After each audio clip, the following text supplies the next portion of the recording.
भारत की अगर हम बात करें खास तौर पे और अभी फ़िलहाल अभी हम अगर प्रेज़ेंट टाइम की बात करें तो कौन से वाले कैंसर मेल फीमेल में ज़्यादा बढ़ रहे हैं? पहले तो ये कि कैंसर कुछ टाइम से काफ़ी बढ़ गया है। जो हम्म। हम पहले एक्सपेक्ट करते थे 50-60 इयर्स ऑफ एज में होगा, वो अब 30-40 इयर्स ऑफ एज में होने लग गया है। ठीक है। पुरुषों में बात करें तो मुंह का कैंसर, ठीक है। हेड एंड नेक कैंसर जिसे बोलते हैं, हाँ हाँ। काफ़ी कॉमन है। इसके बाद लंग कैंसर, प्रोस्टेट कैंसर और आंतों का कैंसर, कोलोन कैंसर। तो दूसरा इसमें पैसिव स्मोकिंग वालों को भी उतना ही रिस्क रहता है कि कोई टोबैको का इस्तेमाल नहीं करते, किसी भी फॉर्म के अंदर तंबाकू का इस्तेमाल नहीं करें, आप सिगरेट स्मोक नहीं कर रहे, तो आपने head and neck cancer, oral cancer की जो बात कर रहे हैं, और आपके लंग कैंसर को काफ़ी हद तक आप प्रिवेंट कर सकते हैं, राइट। तो कुछ ऐसी जांच भी है जो ये करके हम देख सकें कि कहीं हमें इस तरह का कोई कैंसर का हमें लग रहा है डाउट कि नहीं? तो ओरल कैंसर की बात की जाए तो अगर किसी को भी नॉन हीलिंग अल्सर है, लगातार ब्लीडिंग हो रही है, कोई ऐसी चोट है जो कि हील बिल्कुल नहीं हो पा रही है, नेक में लिम्फ नोड्स बढ़ रहे हैं, तो ओरल एग्जामिनेशन से इस चीज़ को आसानी से पता किया जा सकता है। तो इसमें इंटरेस्टिंग चीज़ यही है कि स्क्रीनिंग हम किसी भी कैंसर को तब पकड़ने की कोशिश करते हैं जब वो सिम्टम नहीं दे रहा होता, जब वो बहुत अर्ली स्टेज में होता है। आजकल प्रोस्टेट कैंसर काफ़ी ज़्यादा बढ़ ही रहा है मेल्स के हाँ अंदर। जी, प्रोस्टेट कैंसर के भी इंसिडेंट्स काफ़ी बढ़ गए। हम सर्विकल कैंसर से ही चलते हैं क्योंकि सर्विकल कैंसर के मामले शायद ब्रेस्ट से ज़्यादा है। सर्वाइकल कैंसर पिछले कुछ टाइम से काफ़ी ज़्यादा बढ़ गया है, बट इंटरेस्टिंगली जितनी भी अर्बन सोसाइटी है वहाँ पे इसका इंसिडेंस कम हो गया। तो सर इसमें ये तो हो गया कि इसकी वैक्सीन जिससे हम इसको रोक सकें, रोकथाम कर सकें, पर इसके लिए भी क्या ऐसी जांच भी है जिससे हम इसको पकड़ सकें? तो pap smear basically cervical cancer या ग्रीवर की लाइनिंग होती है, जिसको एक स्वैब से लिया जाता है और उसमें देखा जाता है कि एचपीवी के सेल्स मिल रहे हैं कि नहीं मिल रहे। अगर मिल रहे हैं तो हम अर्ली उसमें उसको पकड़ सकते हैं, अर्ली स्टेज में। दूसरा सर, अगर ब्रेस्ट कैंसर की अभी भी बात करें हम तो फिर भी इनफैक्ट इसमें भी ऐसा कोई डेटा है कि जैसे सर्वाइकल कैंसर की बात की कि गाँव के अंदर या सेमी अर्बन एरियाज में ज़्यादा है, शहरों में कम है। पॉडकास्ट के हमारे हेल्थ एंड वेलनेस सीरीज जिसमें हम बात करते हैं फिजिकल, मेंटल, इमोशनल, सोशल और स्पिरिचुअल हेल्थ के बारे में। तो आज के इस एपिसोड में हम बात करने वाले हैं कैंसर केयर के बारे में। कैंसर के बारे में जैसा कि लोग बहुत ज़्यादा अफ्रेड रहते हैं, बहुत ज़्यादा एक डर भी रहता है मन के अंदर, तो जितना ज़्यादा हम इंफॉर्मेशन लेंगे, राइट इंफॉर्मेशन लेंगे, सही सोर्स से इंफॉर्मेशन लेंगे, जितना हम इसके बारे में नॉलेज बढ़ाएंगे, अवेयर रहेंगे, उतना ही हमारे मन से डर निकल जाएगा। तो कैंसर से जुड़े हुए जितने भी मिथ्स हैं उनके बारे में एक बार आज हम फिर से बात करेंगे और कैसे कैंसर को हम प्रिवेंट कर सकते हैं, राइट टाइम पर राइट टेस्ट क्या है। तो इन्हीं सब चीज़ों पे डिस्कस करने के लिए आज हमारे बीच में है senior medical oncologist doctor Samit पुरोहित। सर आपका स्वागत है। Thank you sir, thank you for having me here. Thank you so much. Sir एक चीज़ मैं पूछना चाहूँगा, जैसा कैंसर को एक बहुत हम जर्नली यूज़ करते हैं और कैंसर हमारे दिमाग में हम सुनते ही अक्सर ज़्यादातर सभी लोग बहुत डर भी जाते हैं, घबरा भी जाते हैं। तो एक तो पहले हम इसको थोड़ा सा और इसको ठीक तरीके से अंडरस्टैंड करने की कोशिश करते हैं। पिछली कुछ सीरीज में भी हमने इसके ऊपर कुछ बात की थी। तो भारत की अगर हम बात करें खास तौर पे और अभी फिलहाल अभी हम अगर प्रेजेंट टाइम की बात करें तो कौन से वाले कैंसर मेल फीमेल में ज्यादा बढ़ रहे हैं? पहले तो ये कि कैंसर कुछ टाइम से काफ़ी बढ़ गया है। जो हम पहले एक्सपेक्ट करते थे 50-60 इयर्स ऑफ एज में होगा, वो अब 30-40 इयर्स ऑफ एज में होने लग गया है। ठीक है। पुरुषों में बात करें तो मुंह का कैंसर, ठीक है, हेड एंड नेक कैंसर जिसे बोलते हैं, हाँ। काफ़ी कॉमन है। इसके बाद लंग कैंसर, प्रोस्टेट कैंसर और आंतों का कैंसर, कोलोन कैंसर, ओके। ये बहुत कॉमन है। लेडीज में जाएं तो फीमेल्स में जो कैंसर टॉप करता है वो ब्रेस्ट कैंसर है। अच्छा। ब्रेस्ट कैंसर के बाद ओवरी कैंसर, सर्वाइकल कैंसर, ये बाकी कैंसर हैं जो आते हैं। ओके। तो मेल्स में जैसे आपने बात की स्पेसिफिकली कि oral cancer, head and neck cancer, और इसके अलावा आपने बताया कि प्रोस्टेट एंड कोलोन कैंसर हो गया, एंड फीमेल में आपने बोला breast, cervical cancer, ovarian cancer, ये ही कॉमन है।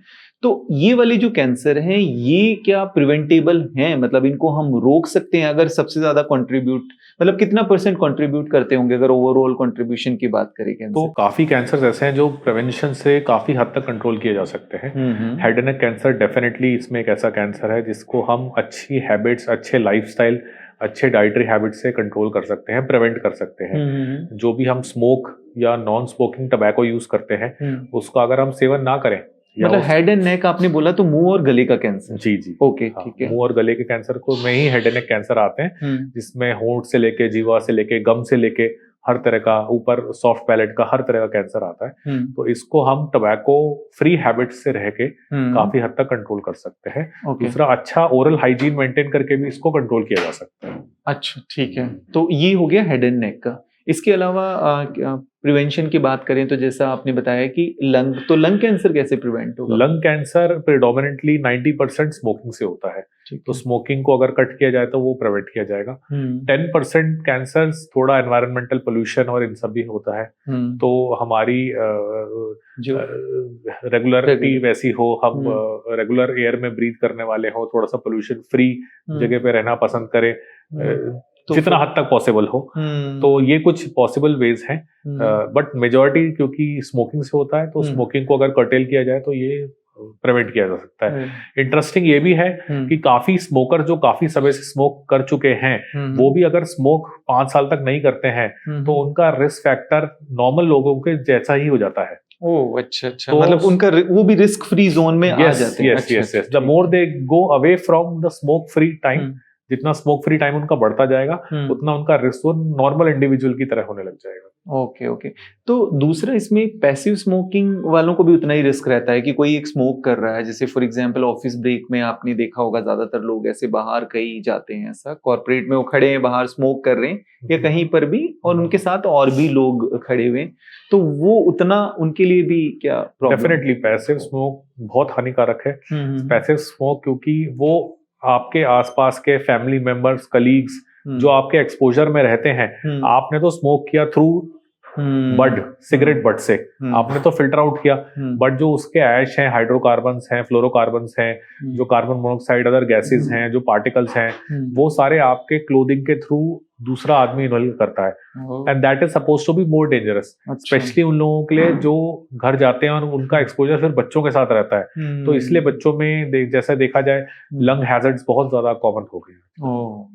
तो आपने बताया जैसे कि अगर आप टोबैको का इस्तेमाल नहीं करते, किसी भी फॉर्म के अंदर तंबाकू का इस्तेमाल नहीं कर रहे, आप सिगरेट स्मोक नहीं कर रहे, तो आपने head and neck cancer, oral cancer की जो बात कर रहे हैं, और आपके लंग कैंसर को काफी हद तक आप प्रिवेंट कर सकते हो, राइट? तो कुछ ऐसी जांच भी है जो ये करके हम देख सकें कि कहीं हमें इस तरह का कोई कैंसर का हमें लग रहा है डाउट कि नहीं? तो ओरल कैंसर की बात की जाए तो अगर किसी को भी नॉन हीलिंग अल्सर है, लगातार ब्लीडिंग हो रही है, कोई ऐसी चोट है जो कि हील बिल्कुल नहीं हो पा रही, या नेक में लिम्फ नोड्स बढ़ रहे हैं, तो ओरल एग्जामिनेशन से इस चीज को आसानी से पता किया जा सकता है। तो और lung cancer low dose CT scan, जिसे HRCT कहते हैं, वो एक स्क्रीनिंग मेथड है जो कि ईयरली एडवाइस किया जाता है उन लोगों में जो कि 25 इयर्स प्लस स्मोकर्स रहे हो and whose age is more than 50 years. तो उनमें एडवाइस है अमेरिकन एसोसिएशन द्वारा कि आप ईयरली CT स्कैन कराएं, और ये मेजोरिटी लंग कैंसर को अर्ली स्टेज में पिक कर लेता है।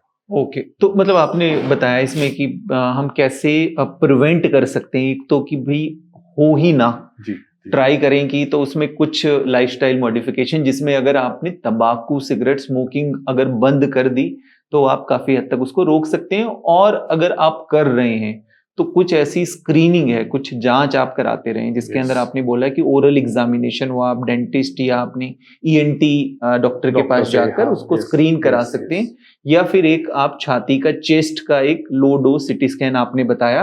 अगर आप स्मोक कर रहे हैं तो वो करा के देखिए कि कहीं इस तरह की प्रॉब्लम या ऐसा कुछ कैंसर होने की संभावना कुछ है कि नहीं। तो इसमें सर कैंसर में जैसा हमने बात किया कि जो हम जांच कराते हैं, तो उस जांच कराने का मेन मोटिव होता क्या है? मतलब स्टेज का पता करना, या उसका स्टेज पे पहुंचने से पहले ही उसको पकड़ना? हाँ, तो इसमें इंटरेस्टिंग चीज यही है कि स्क्रीनिंग हम किसी भी कैंसर को तब पकड़ने की कोशिश करते हैं जब वो सिम्टम नहीं दे रहा होता, जब वो बहुत अर्ली स्टेज में होता है, क्योंकि लंग्स हो गए, हमारा स्टमक हो गया, कोलॉन हो गया, ये सारी ऐसी चीजें जहाँ पे एक्सपेंशन का चांस बहुत होता है। तो लंग कैंसर में जब गांठ शुरू होती है तो वो कुछ महीनों में जाके एक्सपैंड होती है, जब वो एक्सपैंड होती है तब वो सिम्टम्स देती है। तो screening the idea behind screening is to catch hold of that particular tumour या cancer at a very very early nascent stage, ताकि हम उसको इमीडिएटली कर पाए, सर्जरी करके हटा पाए या लोकल रेडिएशन से मार पाए, जिससे स्क्रीनिंग करने से जितने भी कैंसर्स पाए जाते हैं क्लोज टू 99% उनका क्योर रेट्स होता है। ओह अच्छा, तो मतलब ये सभी तरह के ओरल के जो भी कैंसर हो गए, आपका लंग्स का कैंसर हो गया। दूसरा इसमें आपने बात की, हम क्योंकि अभी मेल्स के बारे में ही बात कर रहे हैं, तो फिर प्रोस्टेट कैंसर पे आ गए।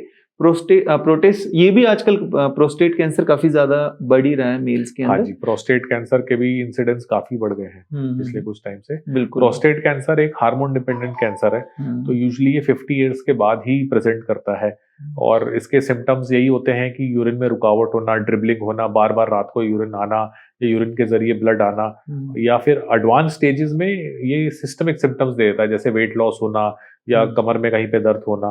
तो ये सिम्टम्स अगर शुरुआती यूरिनरी सिम्टम्स के हैं तो प्रोस्टेट कैंसर एक चीज हो सकती है। तो उसके लिए टाइमली हमको एक टोटल पीएसए का टेस्ट होता है, जो कि सिंपल ब्लड टेस्ट होता है, तो उससे हम इस कैंसर को पकड़ सकते हैं। Right right. तो ये भी फिर प्रिवेंटेबल है, मतलब हम उसको एक प्रिवेंटेबल मतलब प्रिवेंशन कर सकते हैं, काफी हद तक इसको अर्ली स्टेजेस में पकड़ा जा सकता है स्क्रीन करके, और फिर उसके बाद इसको पूरी तरह से क्योर किया जा सकता है। तो अगर ऐसे बात करें तो देखिए सर, जो बहुत ज्यादा कॉमन कैंसर है उनका मतलब स्क्रीनिंग भी अवेलेबल है कि भाई हम उनको जांच करके जल्दी पकड़ भी सकते हैं, और दूसरा उनको जितना हो सके हम प्रिवेंट भी कर सकते हैं। जो कई हमारी लाइफस्टाइल प्रॉब्लम्स है, जो हमारी कुछ इस तरह की हैबिट्स है, उनको हम बदल के, जैसा आपने टोबैको की बात की।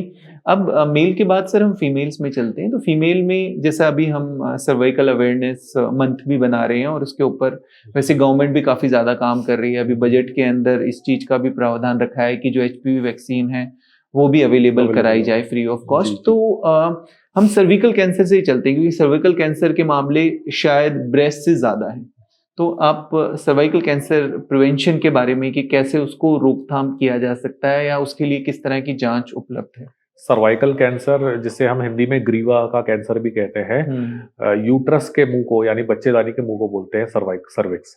सर्वाइकल कैंसर पिछले कुछ टाइम से काफी ज्यादा बढ़ गया है, बट इंटरेस्टिंगली जितने भी अर्बन सोसाइटी है वहां पे इसका इंसिडेंस कम हो गया है, क्योंकि पैप स्मीयर का चलन अब काफी हो गया है। अच्छा, शहरों में कम होने लग गया है, गाँव में फिर भी काफी केसेस आते हैं। सर्वाइकल कैंसर का जो मुख्य कारण है वो है HPV virus, human papilloma virus, जो कि हम अनसेफ सेक्सुअल एक्टिविटी से या फिर पुअर हाइजीन से या स्मोकिंग से इनसे फैलता है। तो अगर आपका अनसेफ सेक्सुअल प्रैक्टिस है या मल्टीपल सेक्सुअल पार्टनर्स हैं, तो आपके चांसेस HPV इन्फेक्शन होने के और उससे सर्वाइकल कैंसर होने के बढ़ जाते हैं। तो ये समझने वाली चीज है कि अगर HPV इन्फेक्शन आज होता है तो इसको 20 से 25 से 30 साल लग जाते हैं कैंसर को बनने में। अच्छा। तो उस टाइम में इतना लेटेंसी पीरियड मिलता है इस वायरस को, और इतना लेटेंसी पीरियड इंडिविजुअल को ही मिलता है। लेटेंसी पीरियड क्या है सर? लेटेंसी पीरियड का मतलब जब से इन्फेक्शन हुआ है और जब से सिम्टम या कैंसर की बना अच्छा लक्षण आने शुरू हुए हैं, तो इसका विंडो या लेटेंसी पीरियड इतना लंबा होता है। तो किसी को आज इन्फेक्शन हुआ तो उसको 20 से 25 से 30 साल लग जाएंगे कैंसर को कन्वर्ट होने में। इसलिए वैक्सीन का चलन है कि आपको जब भी इन्फेक्शन हो उससे पहले ही आप वैक्सीन ले लो, ताकि इस इन्फेक्शन से कंट्रोल किया जाए। Right. Interestingly cervical cancer vaccine की वजह से क्लोज टू 95% तक कंट्रोलेबल है, आप प्रिवेंट कर सकते हैं। अच्छा। इसलिए ऑनसेट ऑफ सेक्सुअल एक्टिविटी से पहले इसको वैक्सीन को दे देना चाहिए। अच्छा। अब वेस्टर्न वर्ल्ड में onset of sexual activity 12th 14th year में हो जाती है, तो इसलिए 9 इयर्स के बाद ये चलन है कि आप सर्वाइकल कैंसर वैक्सीन दे सकते हैं। अच्छा। तो after 9 years of age till the age of 45 years आप उसको दे सकते हैं। कुछ गाइडलाइंस 9 to 26 इयर्स भी बोलती हैं, बट हमारे देश में it can be extended till 45 years of age also. Okay ठीक है। तो सर्वाइकल कैंसर की वैक्सीन के बारे में जैसा हम बात कर रहे हैं कि भारत के अंदर महिलाओं के अंदर, फीमेल्स के अंदर सर्वाइकल कैंसर के मामले काफ़ी ज़्यादा है, और ख़ास तौर पे जो छोटे शहर हैं, semi urban areas, rural areas हैं, वहां पर मामले काफी ज्यादा हैं। शहरों के अंदर भी है पर कंपैरेटिवली कम है। पर इसके लिए जैसे कि हम बात कर रहे हैं आज कैंसर की रोकथाम के बारे में, अवेयरनेस के बारे में, तो उसके लिए वैक्सीन उपलब्ध है। तो जो फीमेल चाइल्ड है, छोटी बच्चियां हैं, उनके लिए वैक्सीन उपलब्ध है इसके लिए, और वो 9 से 14 साल की उम्र में लगाई जा सकती है, जिसमें 2 डोज या 3 डोज होती है। Yes. वो एज के ऊपर आपका एज के ऊपर डिपेंड करता है। अगर 9 to 15 ईयर्स ऑफ एज है तो 2 डोजेज सफिशिएंट है। 15 ईयर्स के बाद आप लगवाते हो तो 3 डोजेज एटलीस्ट लेनी चाहिए। और जिन्होंने नहीं लगवाई है, मतलब वो एज आप मान के चलिए कि उनकी 25-30 से ज्यादा है, तो वो लोग वो भी यूज कर सकते हैं, बट उनकी इफेक्टिवनेस इतनी ज्यादा नहीं रहेगी। अच्छा, कम रहेगी। उसकी कम हो जाएगी, एफिकेसी कम हो जाएगी, बट इफेक्टिव रहेगी फिर भी। अच्छा, फिर भी तो वो भी लगा सकते हैं डॉक्टर से बात करके। तो सर इसमें ये तो हो गया कि इसकी वैक्सीन जिससे हम इसको रोक सकें, रोकथाम कर सकें, पर इसके लिए भी क्या ऐसी जांच भी है जिससे हम इसको पकड़ सकें? तो सर्वाइकल कैंसर के जो मैं बता रहा था कि काफी इंसिडेंस कम हो गया है, उसका मेन कारण यह है कि काफी लोग अब पैप स्मीयर कराने लग गए हैं। Pap smear as a part of काफी जॉब्स का करिकुलम में होता है, स्क्रीनिंग होता है पैप अच्छा, स्मीयर। हेल्थ पैकेज का भी आजकल तो का प्लान होता है। yes. तो pap smear basically cervical cancer या ग्रीवा की एक लाइनिंग होती है, जिसको एक स्वैब से लिया जाता है और उसमें देखा जाता है कि एचपीवी के सेल्स मिल रहे हैं कि नहीं मिल रहे। अगर मिल रहे हैं तो हम अर्ली उसमें उसको पकड़ सकते हैं, अर्ली स्टेजेस में। Okay. Pap smear usually 21 years की एज के बाद किया जाता है और एवरी 3 ईयरली रिकमेंडेड है। अच्छा। हाँ, आप अगर 30 इयर्स प्लस हो जाते हैं तो पैप स्मीयर के साथ आप एचबीवी डीएनए का टेस्ट भी कर सकते हैं, जो कि अगेन 3 इयर्स तक किया जाता है। ओके। और 65 इयर्स के बाद इस टेस्ट को करने की जरूरत नहीं है। अच्छा। अगर आपके टेस्ट नेगेटिव रहे हैं तो 65 इयर्स की लेडीज अगर है तो वो इस टेस्ट को स्टॉप कर सकती है। तो सर इसमें जैसे अगर किसी ने वैक्सीन ले रखी है एचपीवी, उसके बाद भी उसको पैप स्मीयर टेस्ट कराने की जरूरत है? हाँ, रिकमेंडेशन कहती है कि पैप स्मीयर टेस्ट फिर भी कराना चाहिए वैक्सीन लेने के बाद। अच्छा, फिर भी जरूरत है, पर आपकी चांसेस कम हो जाते हैं कंपैरेटिवली। और चाहे आपने एक सिंगल डोज बाद में भी ली हो 25 की एज के बाद भी, बट आपको फिर भी पैप स्मीयर टेस्ट अपना एक बार जरूर कराते रहना है। Right sir. इसके अलावा अगर हम बात करें सर सर्वाइकल कैंसर के लिए, तो सर्वाइकल कैंसर के लिए आपने कुछ प्रिवेंटिव टिप्स भी बताए, बट अगर सिम्टम्स की बात करें खास तौर पे कि सिम्टम कई बार, क्योंकि खास तौर पे अगर हम फीमेल्स की बात करें तो वो अक्सर सिम्टम्स को इग्नोर करते हैं, और कई बार गायनेकोलॉजिकल प्रॉब्लम्स कई और भी होती हैं, तो वो कॉमन सिम्टम होते हैं। तो वो कई बार सर्वाइकल कैंसर के सिम्टम है या उनको कोई और गायनेकोलॉजिकल प्रॉब्लम है, उनके सिम्टम्स को वो डिफरेंशिएट नहीं कर पाते। और ज्यादातर भारत में देखें भी तो सर सर्वाइकल कैंसर या किसी भी तरह के खास तौर पे कैंसर की बात करें तो लेट स्टेज पर ही पहुंचते हैं। तो ऐसे क्या मतलब रेड फ्लैग्स है या वार्निंग साइंस है जिसमें उनको बिल्कुल अवेयर होना, अलर्ट होना है और तुरंत डॉक्टर से मिलना है? तो जैसे आपने बोला सर्वाइकल कैंसर के सिम्टम्स काफी ओवरलैपिंग है नॉर्मल पीरियड से या normal menstrual cycles of female से, बट कुछ स्पेसिफिक सिम्टम्स जो है वो ये है कि बिल्कुल अगर फाउल स्मेलिंग डिस्चार्ज हो रहा है, अच्छा, इर्रेगुलर ब्लीडिंग हो रही है, या फिर ड्यूरिंग कोइटस सेक्सुअल एक्टिविटी के ब्लीडिंग हो रही है, पेनफुल सेक्सुअल कोइटस है, तो ये सारे फीचर्स ये बताता है कि शायद सर्वाइकल कैंसर के चांस हो रहे हैं आपको। ओके, तो ये रेड फ्लैग्स है, ये रेड फ्लैग साइन है। अगर ऐसा है तो इमीडिएटली जाके डॉक्टर से मिलके एग्जामिनेशन और पैप स्मीयर कराना चाहिए। दूसरा सर, अगर ब्रेस्ट कैंसर की अभी भी बात करें हम, तो फिर भी इनफैक्ट इसमें भी ऐसा कोई डेटा है कि जैसे सर्वाइकल कैंसर की बात की कि गांव के अंदर या सेमी अर्बन एरियाज में ज्यादा है, शहरों में कम है। ब्रेस्ट कैंसर में भी ऐसा कुछ है कि शहरों के अंदर डेटा लोग कम है जिनको ब्रेस्ट कैंसर हो रहा है और गाँव में ज्यादा, ऐसा कुछ है? तो ब्रेस्ट कैंसर में डेटा थोड़ा सा उल्टा है। अच्छा, अर्बन में ज्यादा इंसिडेंसेस है, शहरों में ज्यादा है और रूरल में कम है। और इसका मेन रीजन जो है लाइफस्टाइल, स्ट्रेस, हार्मोन का exposure, smoking, less number of children are suppose to be protective for breast cancer. तो जिनका जो लेडीज जितने ज्यादा उनके बच्चे होते हैं उतने टाइम तक उनको हार्मोन एक्सपोजर कम रहता है। ओके। तो अगर आपके बच्चे कम हैं या अगर आपका कोई बच्चा नहीं तो आपका रिस्क फैक्टर ब्रेस्ट कैंसर का बढ़ जाता है। अच्छा। ऐसी अर्ली मिनार्की और लेट मिनोपॉज भी एक रिस्क फैक्टर है। तो शहरों में देखा गया है कि ये रिस्क ज्यादा है। Okay, right. तो ये रिस्क फैक्टर है, पर ये एक एग्जैक्ट कारण नहीं है, बट रिस्क फैक्टर है। बट सर अब इसमें क्या एक सिंपल सा ऐसा मतलब जिससे वो थोड़ा इसको टाइमली रहते हुए डिटेक्ट कर पाएं, जैसे ब्रेस्ट कैंसर की भी हम बात करते हैं कि अगर आपने समय रहते हुए इसको पकड़ लिया तो इसका पूरी तरह से अच्छा ट्रीटमेंट उपलब्ध है और ये क्योर हो जाता है। तो ब्रेस्ट कैंसर एक हाईली हाईली क्योरेबल इलनेस है, बट जरूरी यह है कि इसको हम अर्ली स्टेजेस में पकड़ें। तो आपको अगर ब्रेस्ट में कोई भी लंप, कोई भी गांठ दिखती है तो इमीडिएटली डॉक्टर को दिखाएं। वो ज्यादातर लंप कैंसर के पेनलेस होते हैं as compare to painful lumps. तो लोग कंफ्यूज करते हैं कि ये लंप तो पेनलेस है तो हमें चिंता की जरूरत नहीं, बट कैंसर के लंप्स इनवेरिएबली पेनलेस होते हैं। इसके अलावा निप्पल में फिशरिंग होना, निप्पल का क्रैकिंग होना, निप्पल का अंदर इंसर्ट हो जाना, या ब्रेस्ट का साइज बहुत ज्यादा बढ़ जाना, या बगल में भी गांठ का महसूस होना, या वेन्स बहुत ज्यादा प्रोमिनेंट हो जाना, तो ये इंपॉर्टेंट साइंस हैं कि हमें कुछ ना कुछ सस्पिशियस है। दूसरा, ब्रेस्ट में कई गांठें ऐसी भी होती हैं जो दोनों ब्रेस्ट में पाई जाती हैं, जिन्हें फाइब्रोएडिनोमा बोलते हैं, बट वो यूजुअली यंग लेडीज में, यंग फीमेल्स में पाई जाती हैं, जो कि पेनफुल होती हैं। तो एनी पेनलेस लंप आइसोलेटेड यानी एक साइड पे यूनिलेटरल लंप हमेशा चिंता का विषय रहता है। ओके। तो इसमें ये तो लक्षण बता दिए, सिम्टम, और सिम्टम्स पे कई बार कोई बहुत ज्यादा मतलब उतना ध्यान देता भी नहीं है, इग्नोर भी कर देता है। इसके लिए भी कोई किसी तरह की जांच है जो सबको करानी चाहिए और किस एज में करानी चाहिए? सो ब्रेस्ट कैंसर पर से या ब्रेस्ट का लंप देखने के लिए अगर आपकी एज 40 ईयर से कम है तो ultrasound is a good test to do. 40 से कम में, 40 ईयर्स से उम्र कम है तो ultrasound breast is a good test. 40 year से ज्यादा है तो मेमोग्राम ऑफ ब्रेस्ट बायलेटरल, दोनों साइड का mammogram plus ultrasound is usually required. अच्छा, अगर इनमें भी चीज क्लियर नहीं हो रही तो हम एमआरआई करते हैं, और उसमें भी क्लियर नहीं होती तो फिर हम एफएनए या बायोप्सी करते हैं, सुई की जांच करते हैं। अच्छा, उससे ये चीज बिल्कुल क्लियर हो जाती है। नहीं तो जिनको सिम्टम ना हो, लक्षण ना हो, तो उन लोगों को भी टेस्ट कराने की जरूरत? डेफिनेटली। ब्रेस्ट क्योंकि काफी एक फाइब्रस टिश्यू है तो अंदर लंप काफी समय तक बिना कुछ तंग किए पड़ा रहता है, तो उसको अगर वहीं पे पकड़ लें तो बहुत ईजी होता है उसको ट्रीट करना, और क्योर के चांसेस 95% प्लस हो जाते हैं। अच्छा। तो ये भी स्टेज 0 भी होता है इसका कुछ ब्रेस्ट कैंसर? स्टेज 0 तब होता है कि जब ये लंप बनना शुरू हो रहा है, बट इसने टिश्यूज को इन्वेड करना नहीं शुरू किया, टिश्यूज को पेनिट्रेट करना नहीं शुरू हुआ।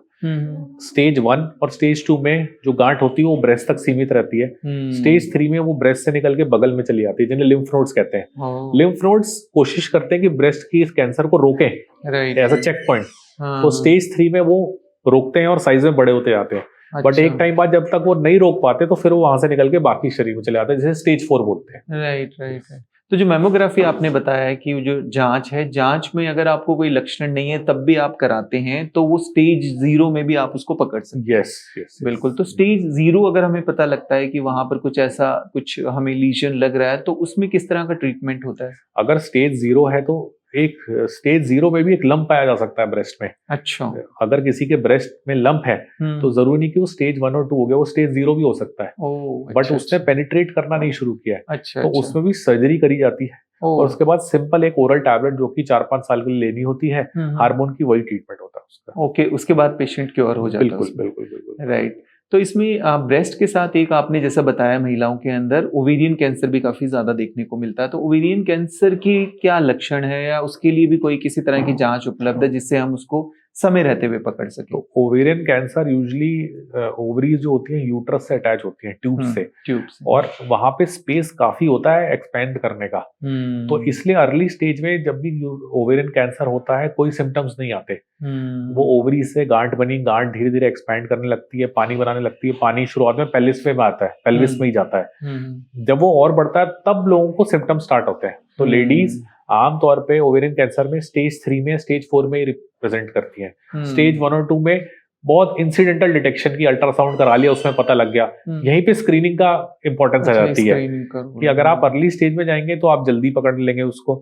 स्टेज 3, स्टेज 4 में डिजीज थोड़ी सी एडवांस हो जाती है। तो ओवेरियन कैंसर भी क्या कॉमन है महिलाओं में? भारत में बहुत कॉमन है, काफी ज्यादा। अच्छा। ये किस एज में अगर वो चाहें कि अपनी जांच करा के, अगर समय रहते हुए ऐसी कोई प्रॉब्लम आ रही है और लक्षण भी कोई नहीं है, तो कौन सी जांच करानी चाहिए? ओवेरियन कैंसर के लिए बेस्ट जो जांच होती है, अल्ट्रासाउंड होता है, ओके। स्पेशली उन लोगों को जिनकी फैमिली हिस्ट्री चल रही है ओवरी अच्छा, कैंसर जैसे की या ब्रेस्ट कैंसर की, हम्म किसी की मदर को या नानी साइड को या फैमिली में ब्रेस्ट कैंसर या ओवरी कैंसर की हिस्ट्री है, तो उनको अपना अल्ट्रासाउंड वंस अ ईयर करवाना चाहिए और 50 इयर्स के बाद तो डेफिनेटली करवाना चाहिए। Okay okay. तो सर जैसे ब्रेस्ट कैंसर में तो हम बात करते हैं कि जेनेटिक हिस्ट्री जो है वो इतना % कंट्रीब्यूट करती है कि अगर आपकी फैमिली में है तो आपको होने की संभावना इतना प्रतिशत है, बट लाइफस्टाइल ज़्यादा असर डालती है ब्रेस्ट कैंसर होने का।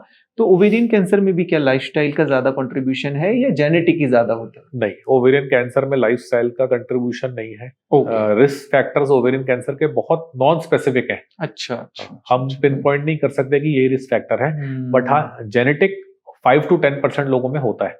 अच्छा अच्छा हाँ। अच्छा। और जैसे जैसे और जीन्स पता लगते जा रहे हैं, पता लग रहा है कि ये परसेंटेज शायद और ज्यादा हो, 25 to 30% लोगों में हो।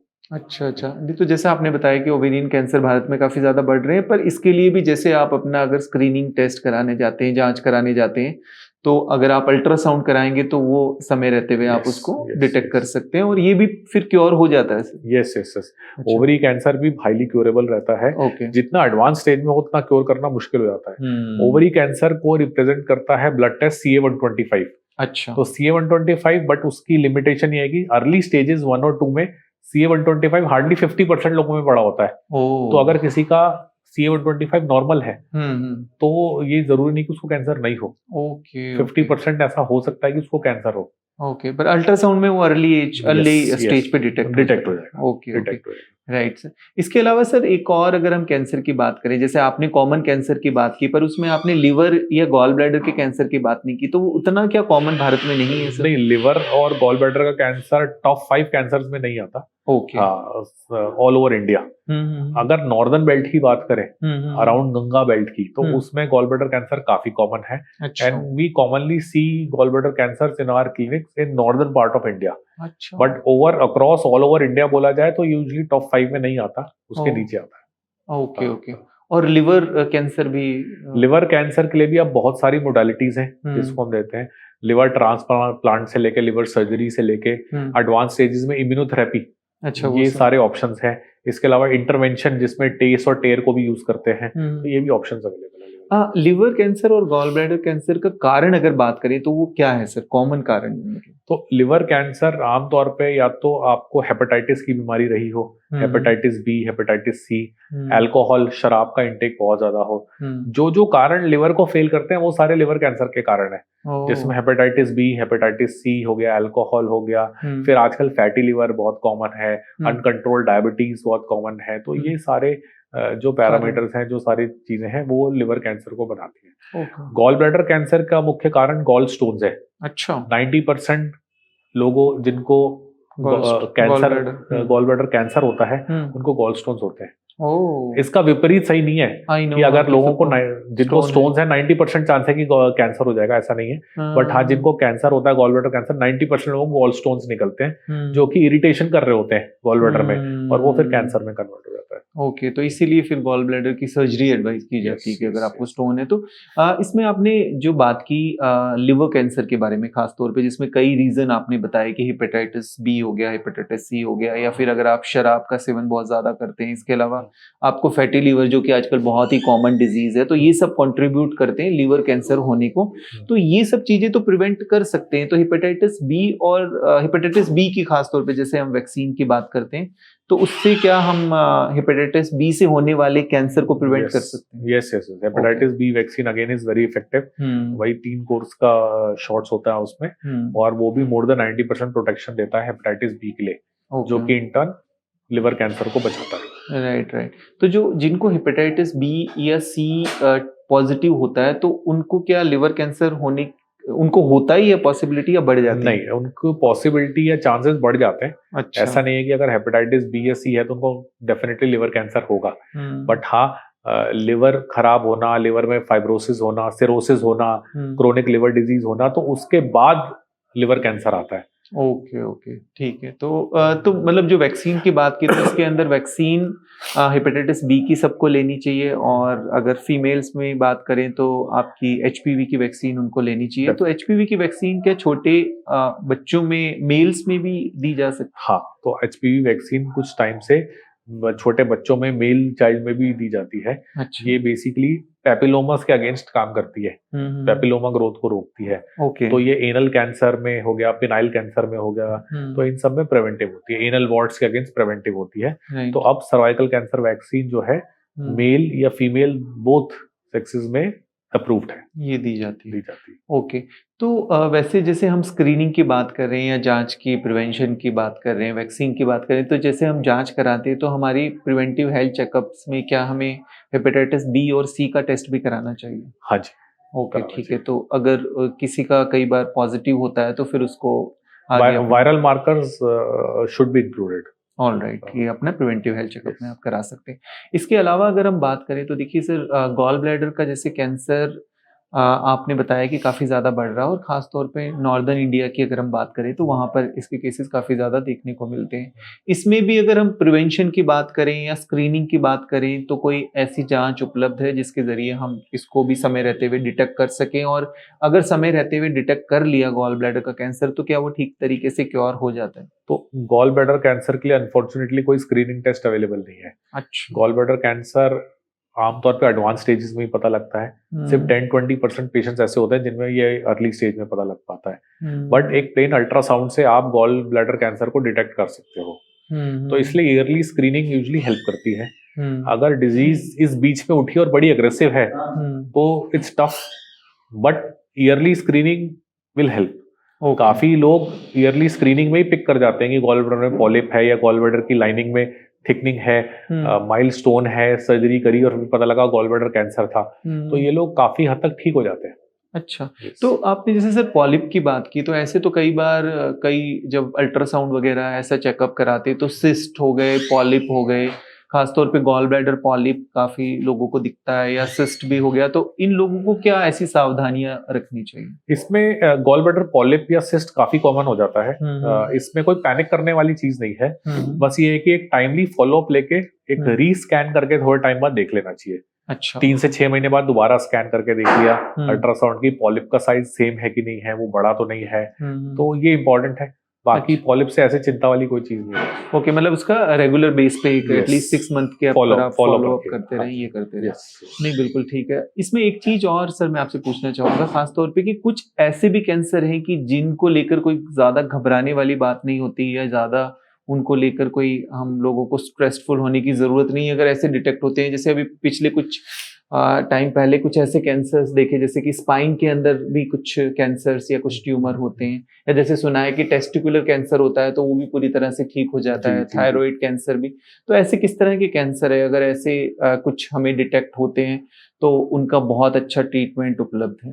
तो अगर ऊपर से स्टार्ट करूं तो head and neck cancers early stage में मोर देन 90% क्योरेबल है। जैसे ही सिम्टम लगे, कुछ लगे, आप इमीडिएटली डॉक्टर को दिखाएं, सर्जरी से ठीक हो सकते हैं। थ्रोट के कैंसर्स रेडिएशन से हाईली क्योरेबल होते हैं। थायराइड कैंसर जैसे आपने अभी बताया, थायराइड कैंसर में क्योरेबिलिटी बहुत हाई होती है। इवन एडवांस स्टेजेस में वो कई साल तक कंट्रोलेबल रहते हैं। अच्छा। लंग कैंसर में कुछ पर्टिकुलर कैंसर ऐसे हैं जो कि बहुत इजीली कंट्रोल रहते हैं और काफी लंबे टाइम तक रहते हैं। फिर प्रोस्टेट कैंसर के आउटकम्स बहुत अच्छे हैं, अर्ली स्टेजेस में भी और एडवांस स्टेजेस में भी अच्छा कंट्रोल रहता है। अच्छा। कोलोनिक कैंसर, कोलोन कैंसर, आंत का कैंसर, अर्ली स्टेजेस में हाईली क्योरेबल है। स्टमक कैंसर, ईसोफेजियल कैंसर कभी कभी अग्रेसिव हो सकते हैं, और इसी तरह नीचे जाएं तो ओवरी का कैंसर एडवांस स्टेजेस में अग्रेसिव हो सकता है। बट सर्वाइकल कैंसर है, लिमिटेड है, क्योरेबिलिटीज बहुत हाई है। इसी तरह ओवेरियन कैंसर अर्ली स्टेज में क्योरेबिलिटीज बहुत हाई है। एंडोमेट्रियल कैंसर, इनकी प्रोग्नोसिस बहुत अच्छी रहती है। ब्रेस्ट कैंसर आजकल के टाइम पे हाईली क्योरेबल है। एडवांस स्टेजेस में भी बहुत अच्छा कंट्रोलेबल है, वो बहुत अच्छा। अगर स्टेज 4 का ब्रेस्ट कैंसर पेशेंट भी हमारे पास होता है तो हम उसको टाइम फ्रेम कई साल बोलते हैं कि आप कंफर्टेबली कई साल आराम से ठीक रहेंगे। ओके। तो nowadays things have changed, modalities have changed, they are much better tolerable, and the prognosis has changed a lot. Right. और ऐसे ही किडनी के कैंसर भी? डेफिनेटली किडनी का cancer is again very good. 8-10 साल पहले सिर्फ 1-2 टैबलेट्स होती थी, बट अब इम्यूनोथेरेपीज अवेलेबल हैं, बहुत अच्छी ओरल टैबलेट्स हैं। तो किडनी के कैंसर के पेशेंट्स भी बहुत अच्छा रहते हैं। Right right. Yes. But in सभी कैंसर में एक ही चीज है कि जितना जल्दी आपने उसको अर्ली डिटेक्ट कर लिया, और बिल्कुल। अर्ली डिटेक्शन में आपकी स्क्रीनिंग का मतलब जांच, कुछ बिल्कुल स्पेसिफिक जांच कराने का बहुत बड़ा बिल्कुल, रोल है। पर बिल्कुल। समहाउ सर इसमें वही लोगों को कंफ्यूजन रहती है कि उनको लगता है कि एक ब्लड टेस्ट के जरिए वो सभी तरह के कैंसर का पता लगा सकते हैं, और वहीं पर थोड़ी सी गलतफहमी, कंफ्यूजन बन जाता है कि सभी तरह के कुछ स्पेसिफिक टेस्ट हैं, जैसे कि ब्रेस्ट के लिए मेमोग्राफी है, सर्वाइकल कैंसर के लिए पैप्समेयर की जांच है, और ओरल कैंसर के लिए तो आपको ओरल स्क्रीन ही कराना पड़ेगा बिल्कुल। एक बार, या कुछ आप सेल्फ एग्जामिनेशन करके भी माउथ का माउथ का सेल्फ एग्जामिनेशन कर सकते हैं, बट यूजली माउथ में थोड़ा अंदर देखना मुश्किल हो जाता है, तो डीएलस्कोपी की जा सकती है। दूसरा, नेक को सही से एग्जामिन आप डॉक्टर से ही करा सकते हैं। इसी तरह breast examination self breast examination है, बट क्लिनिकल ब्रेस्ट एग्जामिनेशन और सेल्फ ब्रेस्ट एग्जामिनेशन की सेंसिटिविटी में जमीन आसमान का डिफरेंस रहता है। तो इसलिए वंस इन अ व्हाइल आपको डॉक्टर से एक बार चेकअप कराना चाहिए। एक कैंसर रह गया सर, जैसा आपने कोलोन कैंसर की बात करी, पर कोलोन का पहले हम देखते थे कि वेस्टर्न कंट्रीज के अंदर वो ज्यादा स्प्रेड हो रहा है, बट उसके पीछे भी मैं कुछ रिसर्च पढ़ रहा था, उसमें आया था कि जो ज्यादा रेड मीट वगैरह का इस्तेमाल करते हैं उन लोगों में कोलोनिक कैंसर ज्यादा होता है।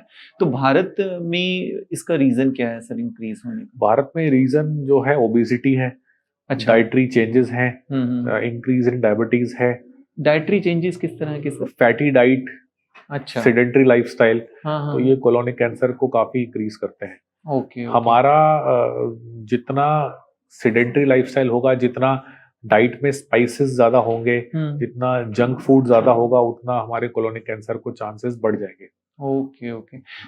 एक सर गैस्ट्रोएंटरोलॉजिस्ट से हम बात कर रहे थे, तो उनका कहना था कि आजकल जैसा कि लोगों को आईबीएस, आईबीसी, आईबीडी वगैरह, एंड इनफैक्ट और भी कई तरह की जो एलर्जी की इश्यूज रहते हैं, सीलिएक डिजीज वगैरह, तो ऐसे लोगों को एंडोस्कोपी उन्होंने कहा था कि एक 45-50 की एज के बाद वो जरूर कराते रहें। तो क्या आईबीएस वाले भी लोग रिस्क में आते हैं? तो आईबीएस में जो इरिटेबल बाउल सिंड्रोम है उनमें कैंसर तो नहीं होता, लेकिन जो इन्फ्लेमेटरी बाउल डिजीज है, आईबीडी वाला, अल्सरेटिव कोलाइटिस, तो उनमें 4 to 5% चांस होता है कैंसर में कन्वर्ट होने का। तो उन लोगों को टाइमली अपने टेस्टिंग कोलोनोस्कोपी करानी चाहिए। अच्छा, कोलोनोस्कोपी उनको, ताकि वो एक बार देख सके। या फिर जिनको किसी तरह की हिमेरॉइड्स वगैरह की प्रॉब्लम है, या फिर उनको, कई पेशेंट जिनको क्रॉनिक कॉन्स्टिपेशन वगैरह रहता है, तो वो भी क्या एक रिस्क फैक्टर होता है किसी तरह की कोलोनिक कैंसर? तो कई स्टडीज हैं जिन्होंने बोला है कि आपका कोलोनिक ट्रांजिट टाइम फूड का जितना ज्यादा होगा उतना रिस्क फैक्टर आपको बढ़ जाएगा। अच्छा, जितना ज्यादा होगा, ओके, अच्छा अच्छा। तो अगर आप का कोलोनिक ट्रांजिट टाइम कई आवर्स है या कई डेज है, तो जिसका कई डेज है उसका कोलोन उस पर्टिकुलर फूड मटेरियल से ज्यादा एक्सपोज्ड है, उसके टॉक्सिन से उतना ज्यादा एक्सपोज्ड है। अच्छा अच्छा। तो इसलिए वो एक रिस्क फैक्टर होता है। राइट। तो कॉन्स्टिपेशन इस चीज को और बढ़ाता है। जहां तक पाइल्स की बात है, पाइल्स रिस्क फैक्टर नहीं है, बट पाइल्स का प्रेजेंटेशन और रेक्टल कैंसर का प्रेजेंटेशन कभी कभी बहुत कॉमन होता है। अच्छा, ओवरलैपिंग सिम्टम्स होते हैं। राइट, तो लोग पकड़ नहीं पाते उसको, या जिन फिजिशियंस को दिखाया वो शायद नहीं पकड़ पाते, या पाइल्स की तरह सर्जरी कर देते हैं और बाद में पता लगता है कि ये कैंसर था। ओहो। तो इसमें पीएसए का, तो जैसे आपने बताया कि 45-50 की एज के बाद अपना एक ब्लड का जांच पीएसए आप करा के देख सकते हैं, या अपना अल्ट्रासाउंड आप कराने जाएं तो उसमें वो प्रोस्टेट को चेक कर सकते हैं कि कहीं प्रोस्टेट बढ़ा हुआ है कि नहीं, ताकि आप उसको समय रहते हुए अगर लगता है कि कुछ कैंसर के चांसेस हैं तो उसको आप डिटेक्ट कर सकते हैं। कोलोनिक कैंसर या कोलोन कैंसर या बड़ी आंत जिसको हम कहेंगे, इसके कैंसर को पकड़ने के लिए क्या जो जांच है कोलोनोस्कोपी वो सबके लिए रिकमेंडेड है? सो आइडली जितनी भी गाइडलाइंस हैं वो ये कहते हैं कि 50 इयर्स के बाद आपको कोलोनोस्कोपी हर मेल को करानी चाहिए। अच्छा। और एक सीईए का टेस्ट होता है जो कि नॉन स्पेसिफिक होता है बट सजेस्टिव टेस्ट होता है, but colonoscopy after 50 years of age is advised. Okay. People who have family history या ब्लैक अमेरिकन जो है या अफ्रो अमेरिकन जो है, उनको 40 इयर्स ऑफ एज के बाद बोला गया है। अच्छा अच्छा अच्छा। क्योंकि उनका रिस्क फैक्टर ज्यादा होता है, तो 40 इयर्स के बाद उनको कोलोनोस्कोपी करानी चाहिए। और आम रेगुलर पॉपुलेशन, इंडियन पॉपुलेशन के लिए 50 इयर्स प्लस के लिए कोलोनोस्कोपी एडवाइजेबल है। इसके अलावा सर कोई और ऐसा कैंसर जिसके लिए कोई ऐसी स्क्रीनिंग या कोई जांच उपलब्ध है जिसको हम समय रहते हुए पकड़ सकते हैं? तो ब्लड में किसी भी तरह की कोई कैंसर ऐसे कोई वो नहीं, हम कोई किसी भी तरह का स्क्रीन करके नहीं पकड़ सकते, और कोई इस तरह के कोई लक्षण भी उसमें ज्यादातर नहीं। आमतौर पे ब्लड कैंसर्स की बड़ी शॉर्ट प्रेजेंटेशन होती है, तो इसलिए स्क्रीनिंग कभी हेल्प नहीं करती उनमें। राइट। बट अदरवाइज सर, जैसे हम बात करें कि मेजर कंट्रीब्यूशन इन्हीं कैंसर्स का, अगर इनके ऊपर भी काम कर ले तो आई थिंक 50-60% से ज्यादा कैंसर को हम डेफिनेटली इससे ज्यादा हम लोग को प्रिवेंट कर सकते हैं। बाकी अभी जैसे सर सर्विकल कैंसर अवेयरनेस के ऊपर बात चल रही है, और तो इसमें कुछ आप और भी कुछ अपनी तरफ से टिप्स देना चाहेंगे, या कुछ हमारे जो व्यूअर्स हैं उनको आप कुछ और एडवाइज करना चाहेंगे जिन बातों का वो ध्यान रखें, अगर आप इसको कंक्लूड करें तो? So 4th February is observed as World Cancer Day across the world. इसका मेन एम्फेसिस ये है कि हम उन सर्वाइवर्स को वो करते हैं who have emerged victorious after fighting from cancer. Simultaneously, it is also a wake-up call to all the general people that you should be aware कि आपकी फिजिकलिटी में नॉर्मल क्या है।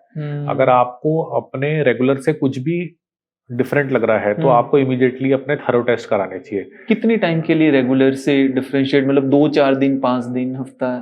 जैसे किसी के परसिस्टेंट लंप है और वो लंप बढ़ता जा रहा है तो वो डिफरेंट है। किसी के आवाज में एकदम से बैठापन आ गया, होर्सनेस ऑफ वॉइस स्टार्ट हो गई। किसी के कफ है, 2 से 3 हफ्ते से ज्यादा कफ है। किसी के खांसी बलगम में ब्लड आने लग गया है। किसी को क्रोनिक कॉन्स्टिपेशन रहता था लेकिन अब मोशन उसका लूज होने लग गया है। ऑल्टर्ड बाउल हैबिट्स हो गई हैं। ब्लड का यूरिन में पास होना, मोशन में पास होना, क्रोनिक वेट लॉस हो जाना। क्रोनिक वेट लॉस मतलब more than 10% of body weight loss in the last 6 months, या परसिस्टेंटली फीवर रहना, लो ग्रेड फीवर। तो ये सारे अबनॉर्मल सिम्टम्स हैं, तो ऐसे में आप अपने को इमीडिएटली दिखाएं। इसके अलावा बहुत अच्छे स्क्रीनिंग टूल्स अवेलेबल हैं जिनसे आप अपने को कैंसर फ्री रख सकते हैं। आप रेगुलर स्क्रीनिंग जाके हॉस्पिटल्स में, लैब्स में अवेलेबल है, जिसमें मेजर जो मोस्ट कॉमन कैंसर्स हैं उनके अगेंस्ट टेस्ट अवेलेबल हैं। बड़े इजी टेस्ट हैं, कोई डिफिकल्ट टेस्ट नहीं है। Blood test, ultrasound, x-rays, mammogram, इस तरह के टेस्ट हैं। लेडीज के लिए पैप्समियर मैमोग्राम उसमें अवेलेबल होता है। अगर ऐसा कुछ भी निकलता है तो आपको इमीडिएटली दिखाना चाहिए। ठीक है, बहुत अच्छे ट्रीटमेंट मेथड्स आजकल के टाइम पे अवेलेबल हैं। तो in cancer we have come up a long way, and this 4th Feb is the celebration of that. True, बिल्कुल नहीं, बिल्कुल आपने बहुत ही सिंप्लीफाई करके बताया। इसमें आपने सभी तरह के स्क्रीनिंग टूल भी बताए कि हम सिम्टम आने से पहले ही कैंसर को कैसे पकड़ सकते हैं। और जैसा आपने बताया एक बहुत ही अच्छी बात कि बहुत सारे कैंसर तो ऐसे हैं जो बहुत ज़्यादा, अभी अगर हम देखें जिनका सबसे ज़्यादा रोल भारत के अंदर है, कैंसर जो ज़्यादा बढ़ रहे हैं उनको हम टाइम रहते हुए प्रिवेंट कर सकते हैं, मतलब स्क्रीन करके पकड़ सकते हैं। और ये जो सबसे ज़्यादा कैंसर का कॉज कर रहे हैं, कंट्रीब्यूट कर रहे हैं कैंसर में, उनका क्योर भी अवेलेबल है, ट्रीटमेंट भी अवेलेबल है। बट ये है कि हमें थोड़ा सा और अवेयर होना, अलर्ट होना है। और जैसा आपने बताया कि थोड़ा सा ज़रूरी है कि हम हमारे नॉर्मल जो सिम्टम्स हैं उनको पहचान सकें, और उसमें नॉर्मल हमारी बेसलाइन हैबिट्स में अगर कुछ भी चेंज आ रहा है, हमारी बॉडी की तरफ से कुछ भी ऐसा सिग्नल हमें मिल रहा है तो उसको हमें इग्नोर नहीं करना। तो आई थिंक कैंसर में सबसे ज़्यादा ज़रूरी है कि जितना अर्ली हम उसको पहचान पाएंगे, जान पाएंगे, चाहे किसी भी तरह के टेस्ट के ज़रिए या किसी भी तरह के लक्षण के ज़रिए, उतना ही उसको हम ठीक तरीके से ट्रीट कर पाएंगे। और बाकी आपने जैसा बताया कि काफ़ी सारे ऐसे कैंसर भी है जो चाहे थोड़ा लेट स्टेज पर भी डिटेक्ट होते हैं पर उनका ट्रीटमेंट बहुत अच्छे से उपलब्ध है। मैं समझता हूँ इन सब बातों के बारे में जितने हमारे व्यूअर्स को इन्फॉर्मेशन मिल रही है उतना ही उनके मन में से जो कैंसर को लेकर डर है वो कम होता जाएगा। और डरने से ज़्यादा ज़रूरत है कि आप कैंसर को लेकर अवेयर होएं, खुद भी अवेयर होना ज़रूरी है और आपको अपनों को भी अवेयर करना ज़रूरी है। Thank you very much.